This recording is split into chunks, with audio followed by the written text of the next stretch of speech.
সে বাসায় নিয়ে দেখি যে আমার ছেলের এখানে পুরো জখম হয়েছে, কালো কুচকুচে হয়ে গেছে। পরে জিজ্ঞেস করছে আব্বু কি হয়েছে, আব্বু আমার এরকম মারছে।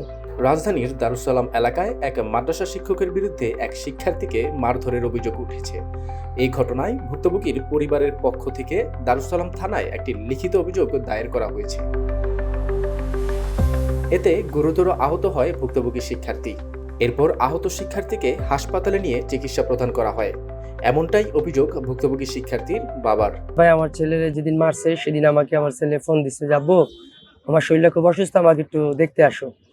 তো গেছি, যাওয়ার পর দেখি ওর মাথা ব্যথা, ও আমার সাথে বাসায় দিতে চাইছে, কিন্তু কেন ব্যথা এটা আমার বলতে পারে না ভয়ে। তা আমি বাসায় নিতে চাইছি, ম্যাডামে তারপর দারোয়ানে হুজুরা বলে যে বাচ্চা নিয়েন না। তা আমি আর সেটা বুঝি নাই। পরে বৃহস্পতিবার দিন আমি আমার ছেলের নিতে আসছি। তো নিতে এসে বাসায় নিয়ে দেখি যে আমার ছেলের এখানে পুরো জখম হয়ে গেছে, কালো কুচকুচে হয়ে গেছে।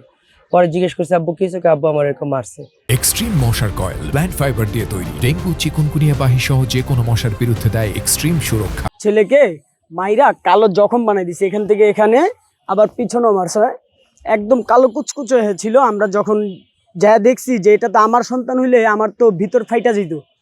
তো আমাদের তেমনই অনুভূতি হয়েছে। ওই অনুভূতির থেকে আমরা ওই মাদ্রাসায় গেলাম, যাওয়ার পর প্রিন্সিপাল ম্যাডামের কাছে গেলাম যে ম্যাডাম আপনি বিচারের কথা বলে আজকে 3 দিন 4 দিন 5 দিন ঘুরাইতেছেন, কি করলেন বিষয়টা নিয়ে।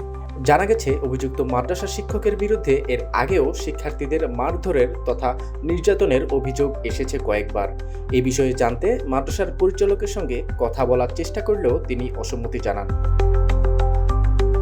দেশে শিক্ষার্থীদের উপর মারধর ও নির্যাতনের ঘটনা প্রায়শই ঘটছে।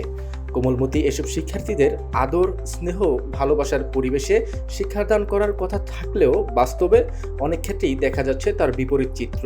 প্রায়শই শিশু নির্যাতনের অভিযোগ ও খবর সামনে আসছে।